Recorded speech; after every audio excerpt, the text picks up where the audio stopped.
নমস্কার, আপনারা দেখছেন আমলকির মোরব্বা। প্রথমে এই আমলকিগুলোকে আমি আগের দিন রাত্রে 1 বালতি জলে ভিজিয়ে রেখেছিলাম। এখানে 1 কেজি আমলকি আছে এবং প্রতিটি আমলকি সারা রাত ভেজার পর একটু নরম হয়ে গেছে। সেই আমলকিগুলিকে সকালবেলায় ছেঁকে নিয়ে কাঁটা চামচ দিয়ে প্রত্যেকটি আমলকিকে গেজে নেওয়া হয়েছে। প্রত্যেকটি আমলকিকে এরকমভাবে গেজে নেওয়া হয়েছে এবং গেজে নেওয়ার পর পরিমাণ মতো জল নিয়ে 1 মিনিট এই আমলকিগুলোকে গরম জলে ফোটাতে হবে। এখন আমরা সেই গরম জলে ফোটানোর কাজটা প্রাথমিকভাবে করছি। আমাদের ফোটানোর কাজটা কমপ্লিট হোক। আমরা এরপর এই দেখুন এইভাবে সেদ্ধ হয়েছে আমলকিগুলো, একটু একটু হলুদ ভাব এসেছে। এই সেদ্ধ আমলকিগুলোকে আমরা গরম জল থেকে ছেঁকে নিয়েছি। গরম জলটা অবশ্যই ফেলে দিতে হবে এবং এই আমলকিগুলোকে 1 মিনিট এইভাবে রাখতে হবে।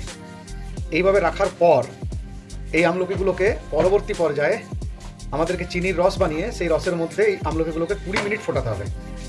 আমরা আপাতত বন্ধুরা দেখুন, আমাদের মোটামুটিভাবে এখনো পর্যন্ত আমরা 13 মিনিট ফুটিয়েছি। এখন আরও 7 মিনিট ফুটবে এবং কালারটা ভালো করে লক্ষ্য করুন।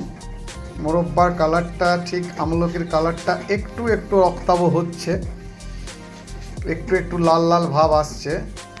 এইভাবে এটাকে আপনারা কমসে কম 20 মিনিট, ম্যাক্সিমাম 30 মিনিট লো ফ্লেমে আপনাকে এটাকে জাল দিতে হবে এবং মাঝে মাঝে নাড়তে হবে অবশ্যই। এরপর কি আকার ধারণ করছে সেটা আমরা একটু পর আপনাকে আবার বলছি। এখনো পর্যন্ত আমরা কিন্তু এটাকে ফুটিয়ে যাচ্ছি। এখনো কমসে কম আমরা 9টা 11তে স্টার্ট করেছিলাম, 9টা 56 বাজছে। আপনারা দেখতে পাচ্ছেন যে কালারটা এখনো পর্যন্ত সঠিক আসেনি। এটা আপনাদের নিজস্ব আইডিয়া লাগাতে হবে যে কালারটা কত পরিমাণ ব্রাউনিশ হবে। এখনো পর্যন্ত যা কালার দাঁড়িয়েছে, আর মিনিট 10-এর মধ্যেই আমরা এটাকে মনে হচ্ছে সম্পূর্ণ করতে পারবো এই আগুনে জাল দেওয়ার প্রসেসটা। এবার আপনারাও ঠিক এইভাবেই লো ফ্লেমে এটাকে ততক্ষণ পর্যন্ত জাল দেবেন যতক্ষণ না পর্যন্ত সঠিক রং না আসছে।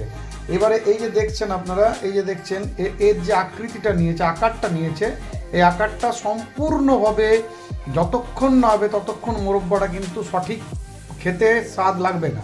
তাই আপনারা ধৈর্য ধরে একটু মাঝে মাঝে নাড়িয়ে জিনিসটাকে ঠিক করে ফুটিয়ে নেবেন, কারণ আপনারা এটাকে 5 থেকে 6 মাস পর্যন্ত সংরক্ষণ করতে পারবেন।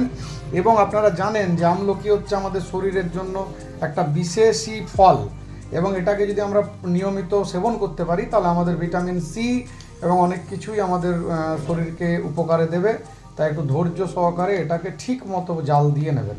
আমরা নেক্সট পর্যায়ে আবার আসছি।